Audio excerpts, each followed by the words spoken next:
okay? Sure. I'm not selling videos, I don't have any music CDs or anything.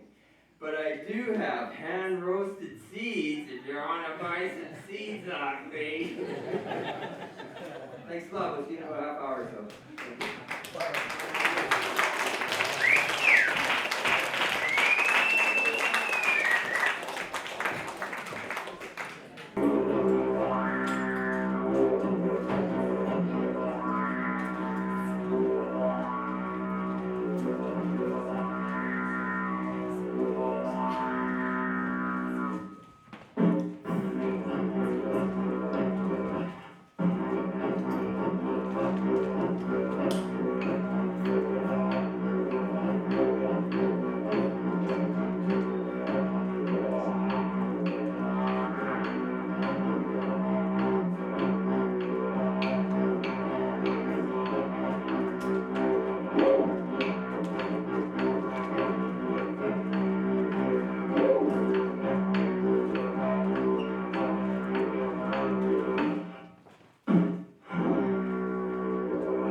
It worked!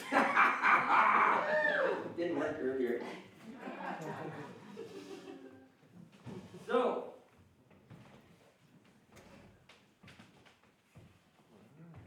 here I am. I think I was 24 or something. They said, oh, I'm going to go to South America now. See what that's all about. I had an uncle in Lima. He frequently saw me, had long hair and a beard and the whole 9 yards. And he was a fancy pantser, had a fancy dump. Miraflores, Lima. I know that place. Yeah. And I used to, hang out with him a bit. And then I decided I wanted to go somewhere else, so I decided I'm going to go to Cusco. So I end up in Cusco and I meet these guys, and when I get to Cusco, there'd just been a student revolution, and they killed 7 students, and it was pretty intense time. So they had this curfew, and during the curfews, you had to be in by 7 o'clock at night, because it seems professors were teaching Che Guevara ideas, I found out later, and there's a lot of revolutionary type of things going on within Cusco, which is the university town in Peru. So we get there and I meet these guys, these 2 Americans, an African and a Costa Rican. And they had smuggled all this marijuana in from Colombia to trade for cocaine, because Peru is a big cocaine place. And I was kind of hanging out with them, and I had a friend with me too. And she'd come with me from Lima. And we went to Machu Picchu together and everything, and then there was a soccer game going to be Costa Rica against Peru in Cusco, and so we all went to it, and one of the guys, the guy from Costa Rica, he was a big tall black guy, and he used to play for Costa Rica, and him and I really connected over the time we were there. And so he said, come on, let's go have a drink across the lane from the hotel. They were downstairs, me and my friend were upstairs. So we're in this little restaurant. He said, we can stay here a bit later. And we had Pisco. It's the national drink in Peru. So we drank a couple of Pisco. I was like, you know, my friend had gone already to bed and wasn't into it. We hung out for a while. And then, wow, that thing did smoke, eh? Right. It was bigger than I meant to make it. Anyways, he says, come on down to the room and have a puff before you go to bed. And I said, no, I don't want to. I want to go. I'm tired. It's been a long day. I'm not into it. He said, no, come on, man. Come on. I said, no. Come on down. I said, okay, Jesus. Because he was a good friend at that time. So we go down. They open up the door to walk in. And as soon as we walk in, I've got this gun on my head like this, pushing me in to sit. And here's a guy with a gun. There's 3 of them. And it seems these guys were supposedly the other guys were gonna do some kind of deal that night or something, I don't know. But, so they found some of their marijuana, and in those days, smuggling marijuana into Peru or Bolivia or anywhere there was taboo, because they were into making their money with the Americans off their cocaine business and all that. Anyways, they said, you're all going to jail, and I thought, well, I'm fine. My friend's from Lima, speaks perfect Spanish, we're not in the same room.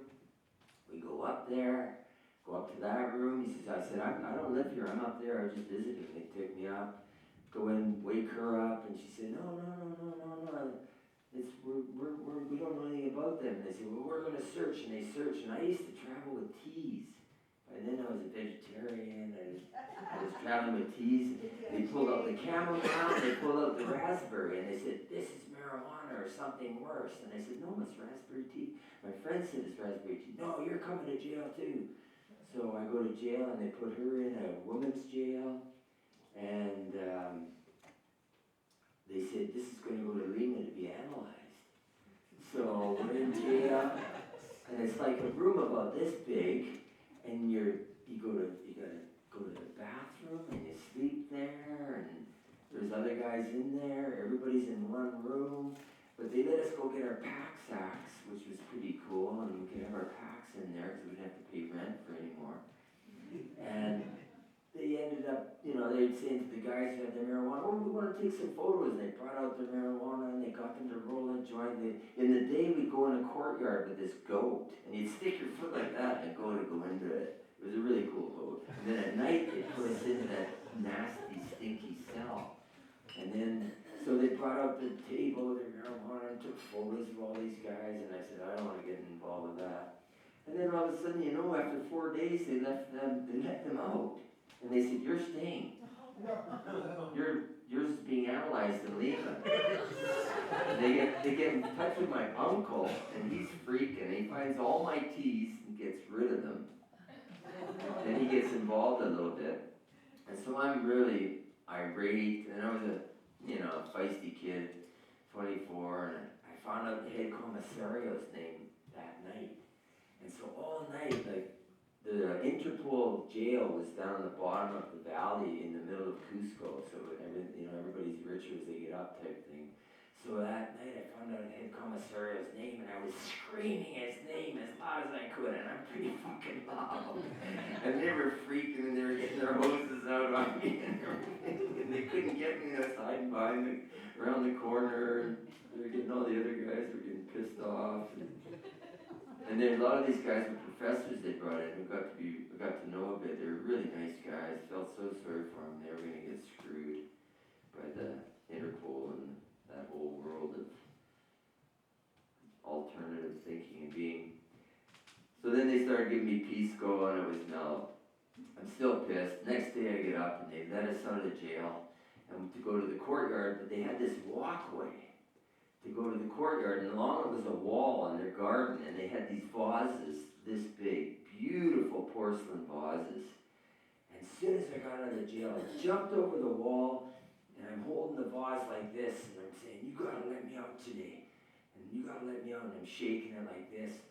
And there's 3 of the Interpol guys that said, are you gonna let me out? Are you gonna let me out? And they both went, nope. And I went, boom. This really expensive, beautiful vase crashed and broke all over. And I go running down the garden, and then I run in, there's nowhere to go except the courtyard. I go into the courtyard, and then they got their guns and they're beating me up kind of deal. It was kind of funny though, because they didn't really want to hurt me. And they didn't really, they just kind of beat me a little bit. And then that day it was like, okay, you can, everybody came, you have to buy your own food in the jail too. And then by the end of that day, they said, okay, you can go, but we're keeping your passport. So they kept my passport and they let me out, and I got to hang out with everybody. And then eventually left Cusco, and it was a great place. Machu Picchu was awesome. Got back to Lima and go see my uncle, and he'd thrown all my teas away, but I had a little stash of weed somewhere else. Didn't have a clue about it.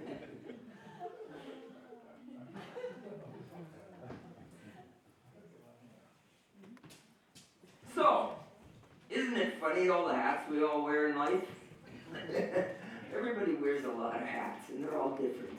And it seems that they're some good, some bad, some are down, some are up. We all have a different kind of way of doing it. Wow, that light is a trip.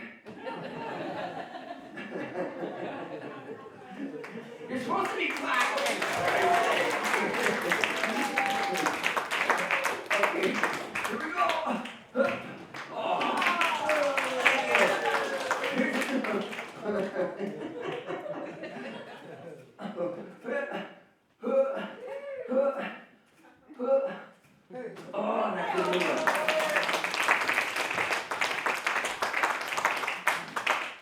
Perfect. Come on up here, buddy. Come on, you're the perfect guy for this. Maybe a little too tall. Billy gets off the hook.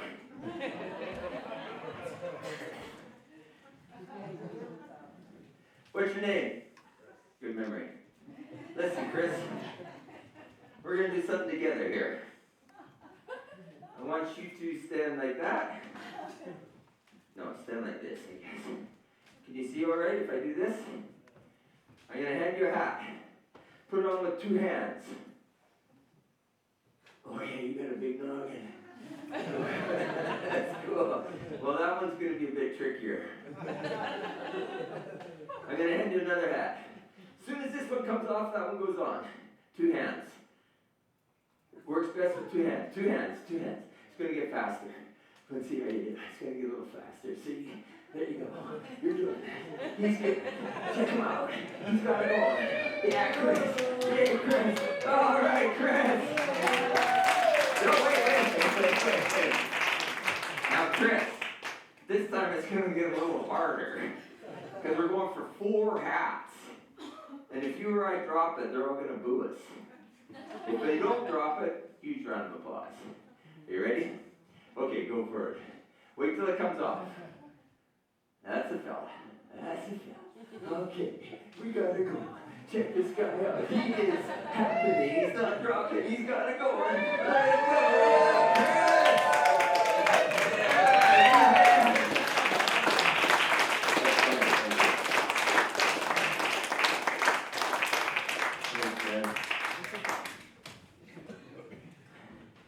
So eventually I end up in Bolivia. I love Bolivia. Beautiful place. I ended up getting a house outside La Paz. I mainly hung out in La Paz. A place called Coroico. Sweet little village, 6 hours out of La Paz. And you go heavy duty mountain ranges, huge cliffs. I've seen it on YouTube as one of the scariest roads in the world type thing. Beautiful place though. And it's really cool because you go under a waterfall right on the middle of the road. And what happened, you have to get on the lorry. It's like a banana truck. The village would bring bananas to La Paz, where I lived, and then in return, they'd take people at a really cheap price. So I had a house in Coroico for $10 a month, 2-story, beautiful oranges right off the porch, glacier peaks wherever you looked, warm, tropical, but in the mountains. It was a gorgeous place. So I go back and forth. And one time I'm going there, I had my friend, and it was like 4 in the morning, you gotta catch the lorry, and I was wasted, really tired from the night before, hardly slept, been partying or whatever. Get on the lorry, we all get on, and we're going down the road, and we're a couple hours in, and like it's booting it, and it's big, and there's like 30 people on it. And the Bolivians wear these cool hats. The women wear these really cool hats, and they're big. And as you're going up into the mountains, like it goes from, like La Paz is the highest city in the world, actually. Like Lake Titicaca, that's beautiful. That's the highest lake, third largest, highest lake in the world. So La Paz, so you go up higher than La Paz, and as you're going up higher, it's weird, they're feeding their kids coca leaves to keep warm and keep their energy up because it's so cold because you're out in the open with this lorry and it's wood slats. So we're going along and it's like, I have to go to the bathroom so bad. And it's like, I tell my friend, I gotta go to the can, I can't hold on anymore. And we're bouncing on there, I can't hold on anymore. She's like, okay, so I gotta get over and I climb over the lorry, the slats, and they're booting it along and it's a huge truck. Knock on the window, pull over, please pull over. And they pull over, and it's like, oh, God, thank you. I go over to the side, and it's a drop-off thing there. I thought, oh, this is perfect. I can pull off the drop-off. I stand up, I fall, and then I get back up, and I get back in the lorry, and it's taken off again, full blast, and everybody's screaming and backing, running to the corners of the lorry. And I go, what's up? And my friend says, you got shit all over your back. You fell in your own food. And she's got Kleenex and she's wiping it off and throwing it. And all the people are going down like this. And it was like, oh.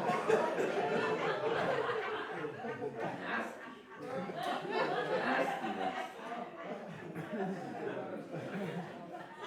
But we got to the village and everybody was laughing and the stupid fucking gringo, you know. Great village. Went got to go see a one-family circus. It was so cool with all these kids. I used to know all the kids, and I got naturally take them and circus, you know, real live animals. And the grandmas selling the tickets, and the daughters trapezing, and the grandpa's the clown, and it's pretty cool. So I'm back in La Paz, and there's this guy named Ernie. He used to fly in from Austin, Texas, and he'd smuggle cocaine back. And he was kind of a friend. And he said, come on, we're going to do this thing, and we're going to go buy a kilo of coke. I said, wow, that's insane. That's a lot. I tried coke there. That was probably the worst thing I ever tried. Was I don't know how people get into cocaine. Coffee's better. Just coffee. Anyways, he's there, and he's got the guy, and the Bolivian guy is there, and he's got his big bag of coke, and Ernie's got all his money, and the Bolivian guy's got this gun, like a 45 sticking there, shining away. It's like, holy shit, this is serious stuff. And Ernie pays him the $1,000 or whatever it is. It wasn't much in those days. And then, you know, all the tension is really tense in a scene like that, and I couldn't believe it. It was like, wow, this is weird. And they're done their deal, and so Ernie's got his blow, and then the other guy's got his money, and then it's like this at the end. He's like, he pulls out the gun like this, and I thought, oh no, are you kidding me? Then he has a cigarette, and he goes, boom, and it's a lighter.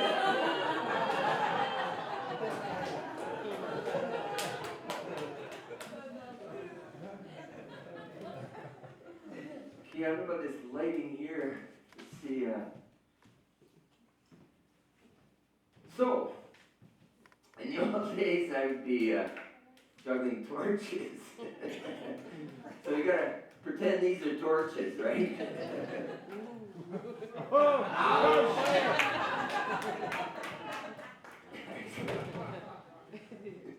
you go. My new coat's a bit too much. So yeah, torches. I used to hate the smell of kerosene from doing it so every night for years, but I kind of dig it now. It's been so long whenever I smell it. But I found torches are kind of like a relationship. They're hot, and they're cold.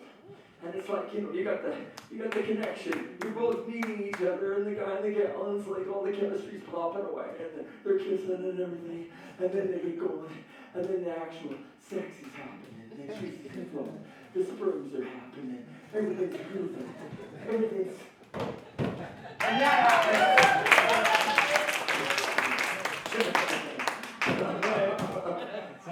Okay, so I'm going to cut this down. And then it gets to where you drop. And then it gets to where you never know how it's going to go. First it's one side, and then it's the other side. And then it's back down again. And then it's like, holy moly.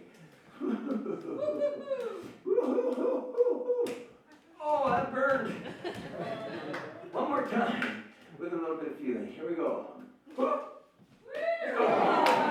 One more time. I got all night.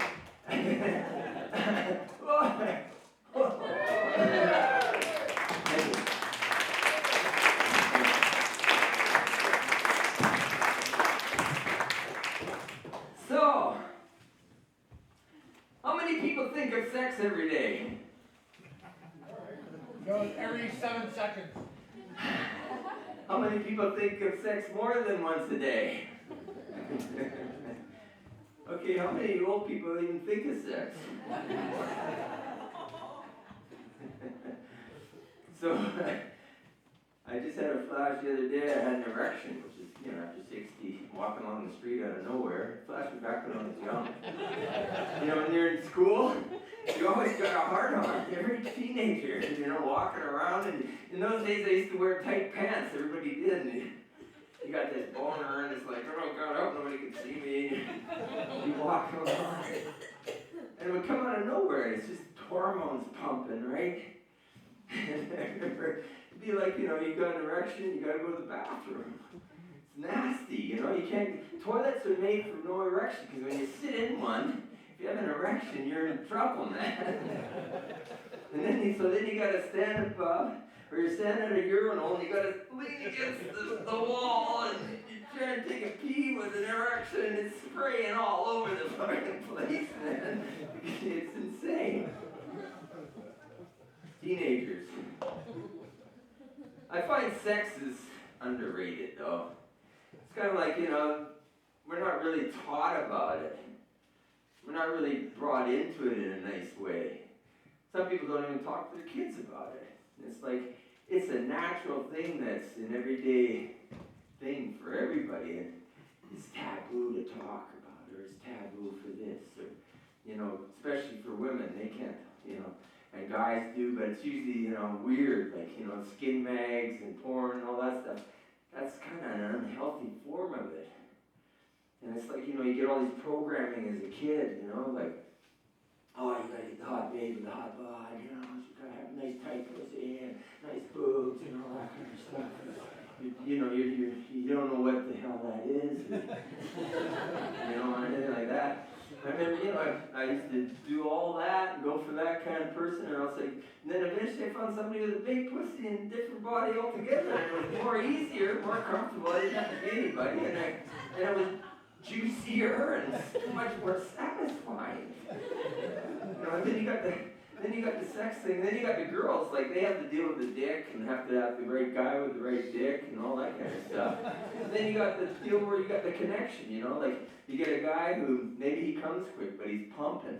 And then you got a guy who's not coming quick and it takes forever, which girls love because they have a hard time having orgasms on the whole. And the guys who don't come are usually pretty boring. But I also find, the mental connection is a big play in it. Like, if you're mentally connecting together, then the harmony happens and it's all together. Whereas if, the control's on one side and not the other person's not feeling that positive and the other one's like, you're a fucking asshole. Or the control's the other side, oh, I'm pissed at you. But you got, you're having sex still, but it's not the same. And it's so hard to keep that balance of being in harmony with your mate. It's a different kind of thing. I don't know. It's for me, that's what I see anyways. I mean, I'm not a guy who's I'm never really done the long-term commitment. I've tried. Fuck. But then, now that, when I was young, I hated masturbating. I was like, oh, God. And it just wasn't me, I even talked to my kid about it a while ago, and I said, no, I don't like it either. I said, well, some guys do, But now, after 60, it's better than a relationship where I can't deal with it. So it's a new thing for me. It's like, well, that's kind of cool now,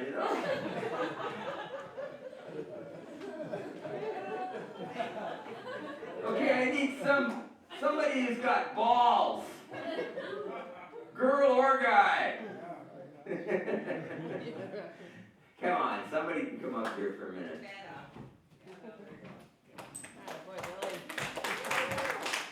Billy! Thanks. Perfect. Okay, Billy. I want to take one of these balloons and blow it up.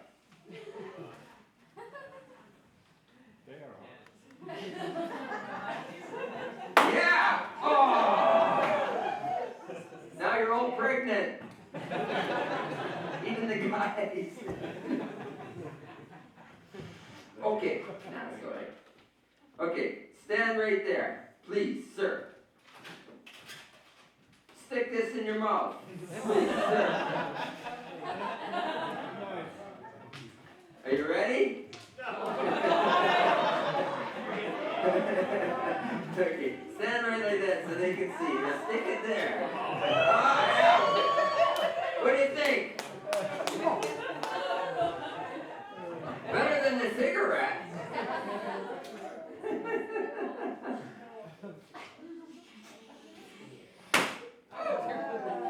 They're old.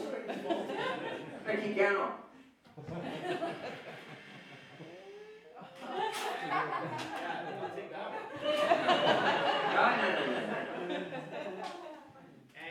Are you ready?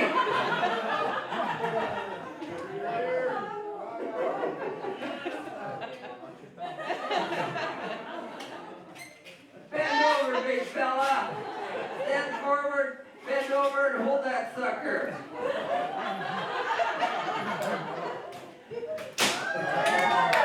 Give a big round of applause. Oh, hold it, Billy. I'm not done. You're such a good sport. Come on up here. I got something for you, buddy. We're going to put you in this. No, you're going to put me. Now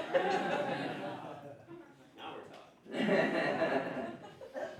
Oh, God. Now, this has got to be the worst thing I can ever do to myself, being a freedom freak. Besides going to jail. Okay. You're a good sport about it. Is this still working? Yeah. Okay. Okay, you're going to tie me up and I'm going to try and do the Houdini special. For the first time in my life. Well, that feels kind of good, man. Hey. Oh, yeah, he's loving it. He's loving it. I can see it. All right. You're gonna whip me again. No, I'm not. Is that tight as it goes? Yeah. It's tight as it goes. Okay. Here we go, folks. There's supposed to be a time, I'm supposed to do it in a certain amount of time, but I suck at it. I've never really done it that much, so we're just going to wing it. We're gonna give you like an hour or something. Are you ready, big fella? Oh, yeah! Oh, that's so high equally, dude. You had one earlier. Stay up. I don't have chains. I'm not going to be held upside down. In water. Oh, God. I don't know if you can get out of this thing. Is it working? Did you get it? It's all done. Tight? Are you done? I think so. Give him a big round of applause. Thank you.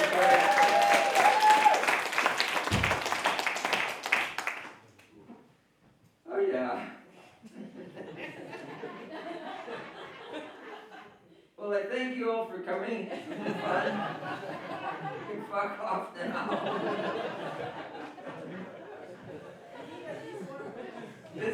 the last bit. As Billy said, I am passing the hat. And, you know, somebody might give me $5 or $10, that'd be awesome. And those who do not know how much to give, about 20 or 30. Here we go.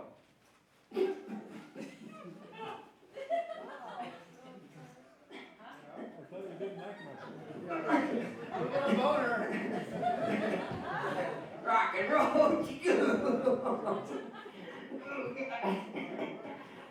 I forget what I'm supposed to do.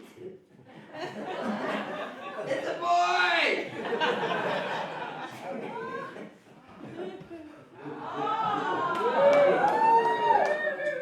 Okay, now, here's where I dislocate the shoulder. Oh God, can I do it? You can do it! I hope! Breathe! I did it once! Get skinnier. Shrink. Or something.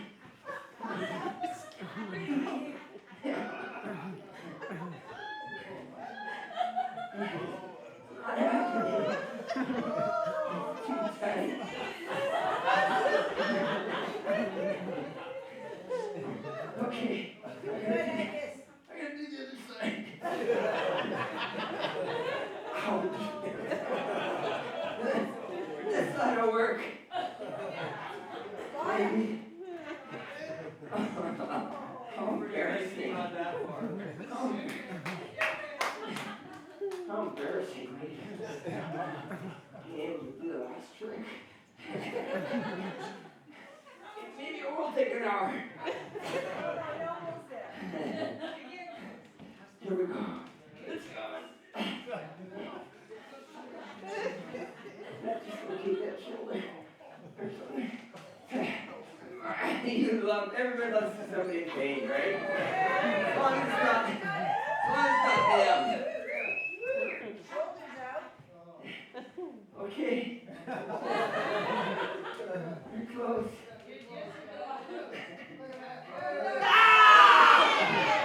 Jesus. I'm gonna go down there. Get down with my back. I can't get it.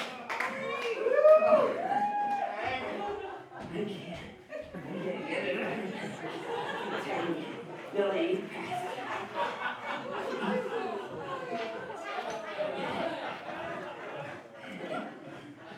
I did the trick wrong.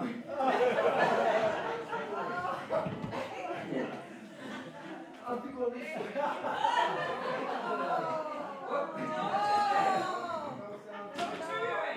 No sound. Good.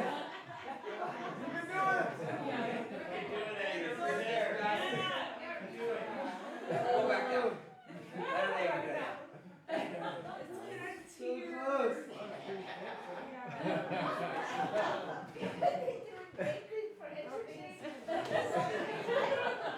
Terrible feeling thing, you know? Really?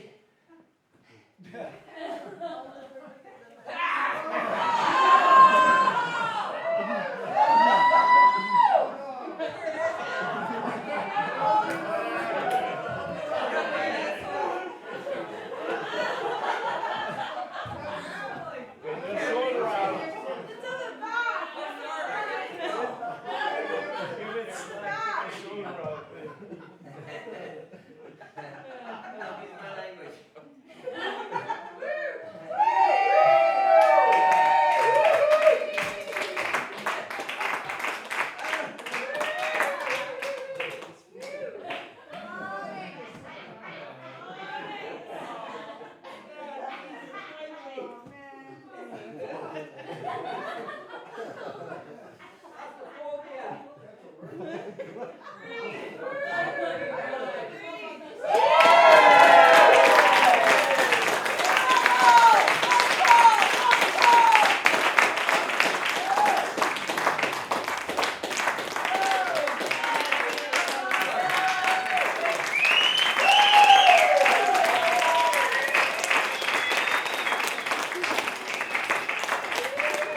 hub too. I started dancing in front of somebody filming. Oh, our yeah. baby Well, performance, and I turned around and there's a camera. Like, Oh, sorry.